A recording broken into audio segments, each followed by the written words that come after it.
정사 삼국지를 쓴 진수는 3세기에 살던 인물입니다.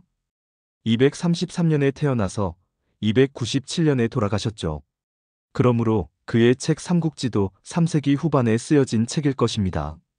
삼국사기의 기록에 따른다면 3세기는 한반도와 압록강 이북 지역에 존재하던 고구려 백제, 신라 삼국이 건국 초기를 지나서 어느 정도 나라의 기틀이 마련되던 그런 시기였을 것입니다. 그러나 진수의 삼국지에 따르면 3세기 당시 백제와 신라는 단지 삼한 내의 여러 소국들 중 하나의 소국에 불과했었고, 고구려조차도 단지 약탈에나 의존하던 부족국가의 모습에서 탈피하지 못한 나라로 그려지고 있습니다. 또한 고구려의 경우 고구려라는 국가가 건국되기 그 이전에 이미 한나라의 군현 중 하나인 현토군 내 고구려연이 존재했었다는 사실과 더불어 여러 상상을 가능하게 하는 것이 현실입니다.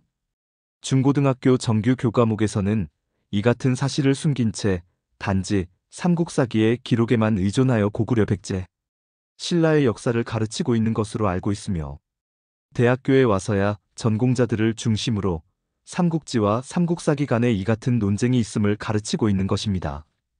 그리고 차츰 논점의 무게, 추를 진수의 삼국지로 옮겨가며 그때까지 숨겨져 있던 이면의 진실을 비로소 알게 되는 것입니다.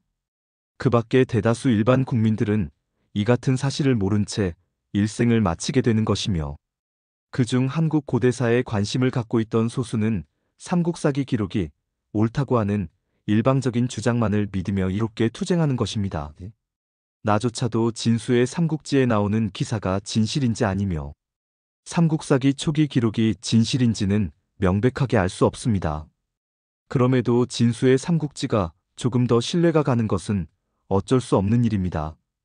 그렇다면 축소된 한국의 고대사는 단지 그것으로만 만족하고 일반인들의 머릿속에 저장되어야 하는 것일까요? 그러나 그것만이 전부는 아닙니다. 단도직입적으로 말하자면 우리가 우리의 고대사를 그처럼 부풀리는 것은 선진 중국이 먼저 모범을 보였기 때문이며, 속국 한국이 그것을 따라 한 경우일 가능성이 높기 때문입니다. 역사 부풀리기는 자고로 중화의 특성 중 하나임을 우리는 미리 알아야 합니다. 굳이 성리학적 세계관이라든지 소중화주의를 들춰내지 않는다 하더라도 쉽게 도출해낼 수 있는 상식적 추정의 영역일 것입니다. 연나라가 만주 지역으로 눈길을 돌리기 그 이전 그곳에는 동호, 산융, 숙신, 예, 맥 등이 혼재해 살고 있었습니다. 그리고 그들에 관한 상세한 역사는 그들이 그것을 글로 남기지 않았기 때문에 현재의 우리는 알 수 없습니다. 단지 중국 고대 사설을 통해서 일부 추측해 볼 수 있을 뿐입니다. 먼저 진수의 삼국지 위서 동이전 고구려조를 봅시다. 본래는 5부족이 있었는데 연노부, 전노부, 순노부, 관노부, 계로부가 있다. 본래 연노부로 왕을 삼았는데 점점 세력이 약해져 계로부가 대신하고 있다. 한나라 때 그들에게 타악기 연주자와 기회가 있는 사람을 하사하고 항상 현도군에서 조복과 옥과 책을 주며 고구려 영이 그 명부를 관장했다. 후에 점점 교만해지고 방자해져 군의 역소까지 나오지 않고 동쪽 변방에 작은 성을 쌓아 조복과 두건을 그 속에 두고 해마다 계절이 되면 와서 가져간다. 지금 호인은 이 성을 책구루라고 부른다. 구루는 고구려에서 성을 의미하는 말이다. 김원중 교수가 번역하고 민음사에서 펴낸 삼국지 위서 두건 동이전 고구려조에 나오는 내용입니다. 이 글에서는 고구려가 교만해지고 방자해졌다고 하는데 이는 철저하게 중국 측 입장에 따른 것이며, 우리 입장에서 보자면 자주적이고 독립적으로 변했다고 보는 것이 옳을 것입니다. 그런데 이 글에서 중국이 조복이나 두건을 놓아두는 곳을 책구루라고 한다는 부분에 우리는 주목해 볼 필요가 있습니다. 고구려에서는 성을 구루하고 부른다고 이야기합니다.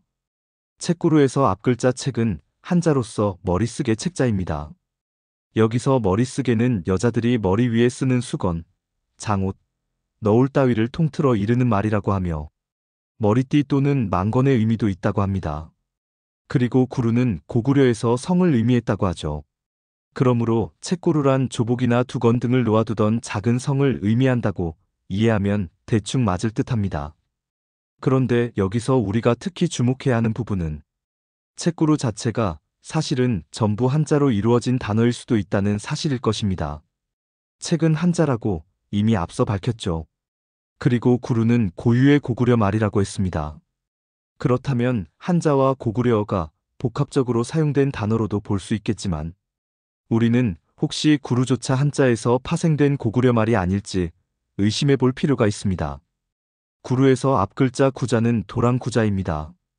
도랑은 매우 좁고 작은 개울을 의미하죠. 그리고 다른 뜻으로는 방어 목적으로 성 외곽에 둘러쳐진 해자 등을 의미한다고도 합니다. 그리고 뒷글자 루는 지적지적할 루자로서 이 또한 도랑을 의미하기도 합니다. 한자는 분명 글자 그대로 뜻을 갖는 글자입니다. 그러므로 중국 내부에서도 동일한 한자를 가지고 다르게 여러 발음으로 불릴 수 있는 것이 한자의 특성입니다. 유사하지만 약간씩 다르게가 아니라 아예 음절수까지 다른 외국어 같이 다르게 발음될 수도 있다는 것이지요. 또한 동일한 발음의 다른 글자로 바꿔 기록되는 경우도 자주 보게 되는데 아마도 구전되는 와중에 실수로 오게 한 것으로도 보이지만 이를 크게 책망하지 않는 분위기를 본다면 일반적이었다고도 볼 수 있는 부분입니다. 논어나 주역 같은 경전에서조차도 자주 발견됩니다. 중국과 한국의 역사학자들 사이에서는 만리장성의 동쪽 끝에 대해서 갑론을박의 논쟁이 있습니다. 중국 측에서 만리장성이 한반도 내부까지 다다랐다고 주장하고 있으며 한국 측에서는 산해관 정도에서 마무리하려는 경향이 있습니다. 이 같은 논란의 중심에 있는 만리장성의 원형은 아마도 연장 진계의 동정 이후 세워진 연장성에 있을 것입니다. 연장성의 실존 여부에 대해서는 양측 간에 큰 이견은 없어 보입니다. 그러나 그 장성의 형식에 대해서는 논란의 여지가 있어 보입니다. 연장성이 고구려의 산성처럼 돌로 견고하게 지어졌던 것 같지는 않고 아마도 토성으로 축성되었을 것으로 보여지는데 이조차도 전부 토성은 아니었을 것으로 보입니다. 아마도 곳곳은 목책 등으로 대충 임시 방편으로 지어져 있던 곳도 있었을 것입니다. 그리고 그 사이사이에는 막루 등이 있어 적을 경계하고 있었겠죠. 그렇다면 혹시 고구려인들이 이 막루를 혹시 성이라고 오해하지는 않았을까요? 중국인들은 막루를 루라고 불렀을 것이며 고구려인들은 목책과 막루 전체를 루로 오해하지는 않았을까요? 사실 루는 막루뿐 아니라 보루 즉 적의 침입을 막기 위해 튼튼하게 쌓은 구축물을 말하기도 합니다. 여기서 루자는 작은 성을 의미하기도 하죠. 물론 막루에서의 루자와 보루에서의 루자는 다른 한자입니다. 이를 종합해보면 구루는 해자가 둘러쳐진 작은 성을 의미하는 한자로도 볼 수 있다는 것입니다. 별것 아닌 것 같지만 이는 대단히 중요한 단서를 제공합니다. 앞서 고구려는 연노부, 전노부, 순노부, 관노부, 계루부로 구성되어 있었다고 했습니다. 계루부라는 것이 계루 즉 개성을 도읍으로 하는 작은 부족 국가로도 볼 수 있지 않을까요? 그리고 연노부에서 가운데 노자도 성을 의미하는 지방 사투리 정도로 볼 수도 있고요. 이를 모두에게 적용해 본다면 연노부, 전노부, 순노부, 관노부는 연성, 절성, 순성, 관성 등으로 고쳐 부를 수도 있는 것이겠지요. 물론 연노부에서 가운데 노자는 종노자이며 흉노에서도 쓰이는 노자입니다. 일종의 멸칭이자 비칭입니다. 그리고 계루부에서 가운데 루자는 끌 루자로서 끌다, 거두어들이다의 의미입니다. 그러나 이 같은 혼용은 한자 사용에서 매우 흔한 일입니다.